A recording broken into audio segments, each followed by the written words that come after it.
Autumn had arrived on the island of Sodor. Everyone was quite busy, but none more so than Terence the tractor. On the weekends, he could be found chugging about his field. Hitched to a cart of hay, he gave rides to children all day long. The engines gave him cheerful greetings as they passed. All except Daisy, who questioned Terence while stopped at a signal. "I just don't understand," she sighed dramatically. "What's not to understand?" asked Terence. "The children love getting rides." "Yes," Daisy continued, "but how ever can they be comfortable sitting on itchy hay in a bumpy old cart? They'd be better off traveling in me. I have cushions, big windows, heat." "Everything but the kitchen sink, then?" smirked Terence. "Your rails won't take you through my field. You needn't worry, Daisy. I've no designs on stealing your passengers." "The very idea," interrupted Daisy. "I'd like to see you try." She flounced furiously away. Terence chuckled and went about his work. Several days later, Daisy was taking the Sunday school children on a trip to the harbor. She was quite pleased with herself. On the way, she passed the gangers piling hay for Percy to collect. "Horrid, scratchy stuff," she muttered. Daisy left the children at the harbor, rested, and set off for home. She was excited.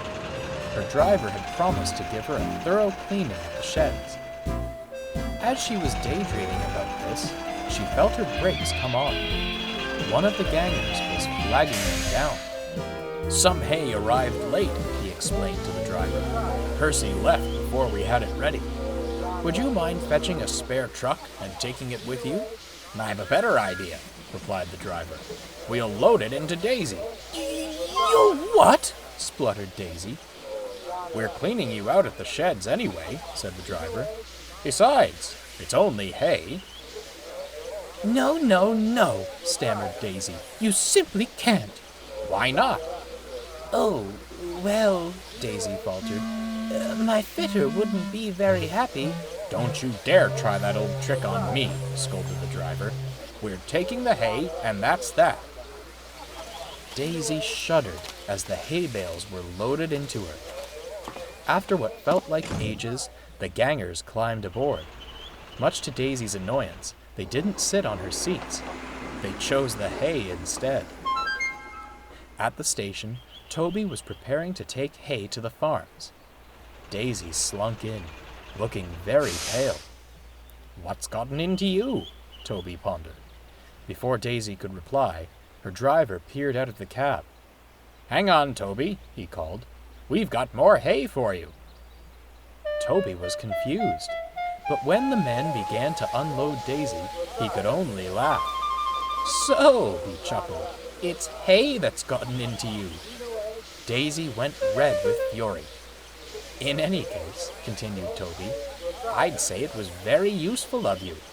Terence will be happy to see the hay." Daisy gulped.